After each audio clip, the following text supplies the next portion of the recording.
9h-10h, Tout s'explique. tout s'explique. Tout s'explique. La rubrique immobilière avec Blue Immobilier SA. Achat, vente et mise en valeur de votre bien immobilier. www.blueimmobilier.ch. Pascal Rable est avec nous sur Radio Chablais. Ce matin, nous parlons de location. Nous avons parlé tout à l'heure du dossier de candidature pour un appartement.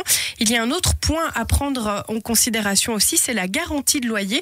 Vous pouvez nous en parler ? Alors avec plaisir. La garantie de loyer sert à garantir au bailleur plusieurs mois de loyer dans le cas où le locataire serait en défaut de paiement, mais pas seulement. Ce montant sert également à garantir d'éventuels dommages causés à l'appartement qui seraient constatés lors de l'état des lieux de sortie.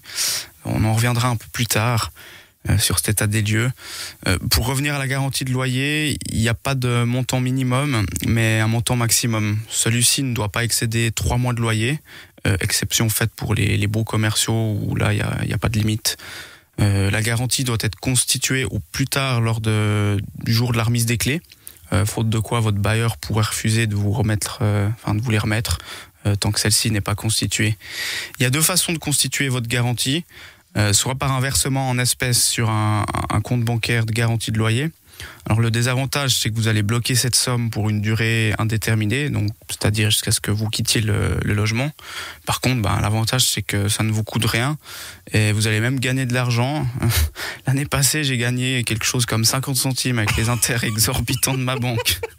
Bravo. Ouais, plus sérieusement, le dépôt d'une garantie bancaire, c'est utile si vous avez de l'argent qui traîne entre guillemets sur un compte et puis que vous l'utilisez pas.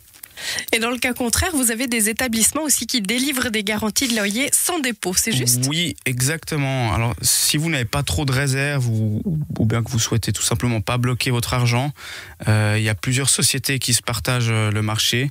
En fait, le principe est assez simple. La société en question se porte elle-même garante du montant de la garantie de loyer et en contrepartie, vous aurez à payer une prime annuelle ainsi qu'une prime forfaitaire d'inscription payable une seule fois. Pour vous donner un exemple, prenons un appartement avec un loyer mensuel de 2000 francs. Donc ça signifie que nous devons constituer une garantie de loyer de 6000 francs. Si vous faites appel à un établissement, donc celui-ci vous facturera en général 5% de la valeur de ce montant, donc 300 francs par année. Donc c'est le prix à payer si vous ne souhaitez pas bloquer 6000 francs sur un compte pour une durée indéterminée. Ok, alors imaginons qu'on a obtenu l'appartement qu'on voulait grâce à vos super conseils, Pascal. Maintenant, c'est le jour J, on entre dans l'appartement. Étape importante, l'état des lieux d'entrée. À quoi est-ce qu'il faut être absolument attentif à ce moment-là ? Alors, l'état des lieux d'entrée, c'est très important, autant pour le bailleur que pour le locataire. Alors pour le locataire, ça vous permet de prouver que les éventuels défauts de l'appartement étaient déjà présents lorsque vous êtes arrivé et que c'est donc pas de votre faute. Et pour le bailleur, lorsque le locataire quittera le logement, ça lui permettra de justifier que les éventuelles détériorations ont été faites par le locataire sortant et que celles-ci n'étaient pas présentes initialement. Les points importants qu'il faut être attentif lors de votre état des lieux sont surtout les matériaux d'usure. Par exemple les sols, les murs, les équipements divers.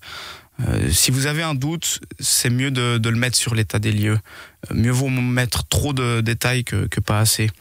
Pour vous donner quelques exemples concrets, regardez s'il y a des rayes au niveau du parquet, des fissures au niveau du carrelage, s'il y a des trous dans les murs avec les tampons, s'il manque des accessoires dans la machine à laver, donc la machine à laver la vaisselle, ou dans le réfrigérateur, ce genre de petits détails.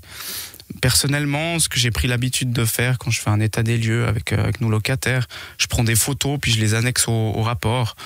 Comme ça permet d'avoir un visuel, puis c'est toujours plus pratique et plus explicite que du texte.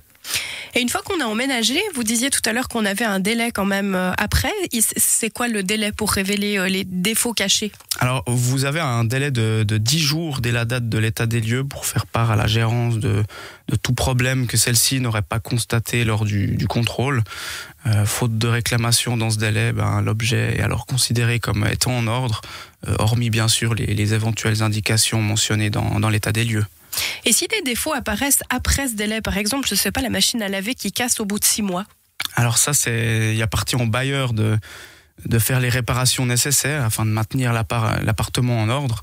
Donc c'est à lui de payer si votre machine à laver tombe en panne, pour autant que celle-ci ne soit pas due à une négligence de la part du locataire. Il faut savoir que le locataire a quand même certaines obligations d'entretien vis-à-vis du logement qu'il occupe. Et en tant que locataire, on a le droit de faire quand même des modifications dans l'endroit où on vit ? Alors non, le locataire doit demander préalablement le consentement écrit du bailleur en lui soumettant les plans et les projets de transformation. Et après, le bailleur doit se déterminer dans les 30 jours. En fait, même si vous souhaitez refaire la peinture d'un mur, vous devez quand même faire la demande à votre bailleur. Et qu'en est-il de la sous-location ? Est-ce que c'est autorisé ?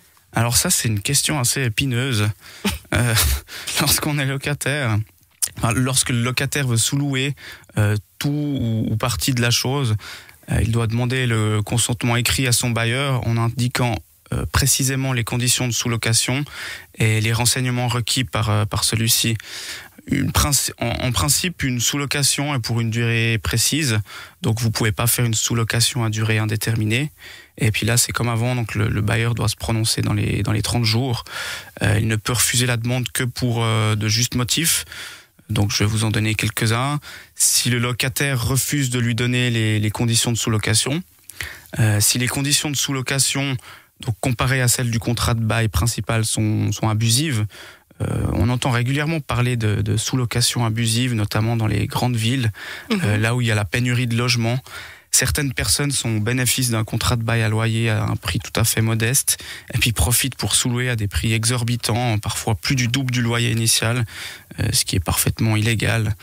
Une majoration, bien sûr, c'est tout à fait admissible dans la mesure où c'est raisonnable et justifiable parce que le bien, normalement il est loué avec des meubles et puis il y a certains frais qui sont inclus comme internet, électricité ou autres.